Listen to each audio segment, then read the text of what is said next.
দর্শক, থাম্বনেলে যে ফসলটি আছে যদি মনে হয় ফসলটি আপনার প্রয়োজন তাহলে ভিডিওটি দেখবেন। দর্শক, টমেটো চাষ কিন্তু একটি লাভজনক ফসল। আপনি যদি সঠিক সময়ে সঠিক জাত নির্বাচন করতে পারেন ও সঠিক সময়ে যদি গাছের সঠিক পরিচর্যা করতে পারেন তাহলে গাছের ফলন হবে দ্বিগুণ। দর্শক, আজকে আমি আলোচনা করব কিভাবে টমেটো গাছকে সবুজ সতেজ রাখা যায় ও পাতাগুলো সবুজ সতেজ ও চওড়া করতে এবং প্রত্যেকটি ফুল থেকে সুস্পষ্ট ফল আনতে কি কি ব্যবহার করবেন সে বিষয় নিয়ে আলোচনা করব। তাই ভিডিওটি কাটাকাটি না করে মনোযোগ সহকারে দেখুন। আর মূল আলোচনা যাওয়ার আগে যারা আমার এই ছোট্ট কৃষি সেবা চ্যানেলটিতে সদস্য হননি তারা অবশ্যই চ্যানেলটিকে সাবস্ক্রাইব করে পাশে থাকা বেল আইকনটি ক্লিক করে রাখুন, যাতে করে নতুন নতুন ভিডিওর আপডেট নোটিফিকেশনটি আপনি সবার আগে পেয়ে যান। প্রিয় চাষি ভাই, যাদের কাছে গ্রোথটি কম মনে হচ্ছে, পাতাগুলো চওড়া কম, সবুজ সতেজ নয় এমনটা মনে হচ্ছে, তাহলে সর্বপ্রথম ওই জমিতে নিড়ানি দিয়ে দেন, অর্থাৎ আগাছা তুলে ফেলুন এবং তারপর ওই জমিতে বিঘা প্রতি ইউরিয়া 10 কেজি,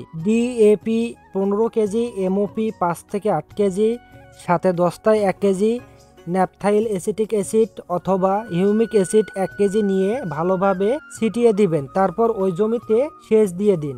দর্শক, সেচ দেওয়ার পর 5 থেকে 7 দিন পর আপনার জমিতে গিয়ে দেখবেন আপনার জমিতে জোয়ানির ভাব আসছে, অর্থাৎ গাছের পাতাগুলো সবুজ সতেজ, কোষগুলো সূক্ষ্ম নরম এবং অধিক শাখা প্রশাখা নিয়ে এই গাছগুলো আপনার জমিতে দাঁড়িয়ে আছে। এ সময় ফুল আসার সঠিক সময়, তাই এ সময় গাছের অধিক ফুল নিয়ে আসার জন্য এবং ফুলগুলো যাতে ঝরে যেন না যায় সেজন্য আপনাকে একটি বিশেষ ধরনের পরিচর্যা করতে হবে, সেটি হচ্ছে পিজিআর ব্যবহার করতে হবে।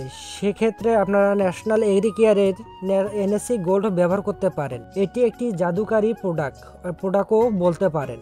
এনএসি গোল্ড ব্যবহার করলে আপনার গাছ থেকে একটি ফুলও ঝরতে তো দিবে না, প্রত্যেকটি ফুল থেকে একটি করে পারফেক্ট সাইজের ফল দ্রুত আনবে ও ফলের আকার দ্রুত বাড়াবে। এনএসি গোল্ড প্রতি লিটার পানিতে 1.5 মিলি হারে দিতে হবে, অর্থাৎ 16 লিটার পানিতে 24 থেকে 25 মিলি হারে স্প্রে করে দিবেন। এছাড়াও অটোক্রুপ কেয়ারের আছে, মিরাকুলান, এসিয়ার আছে, ফ্লোরা ইত্যাদি ব্যবহার করতে পারেন, তাহলে কিন্তু ভালো ফলাফল পাবেন।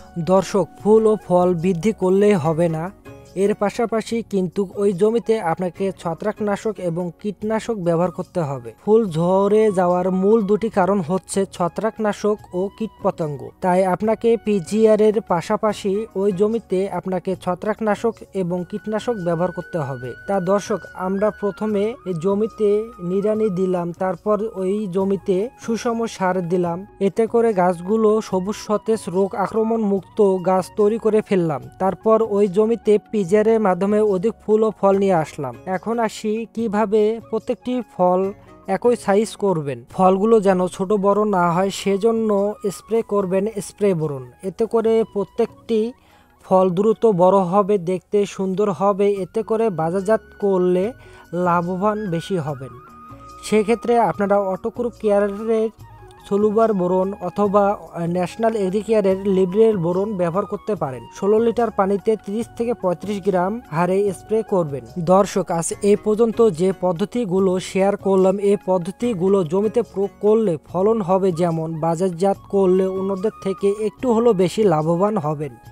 তা দর্শক, আবারও দেখা হবে নতুন কোনো ভিডিও নিয়ে।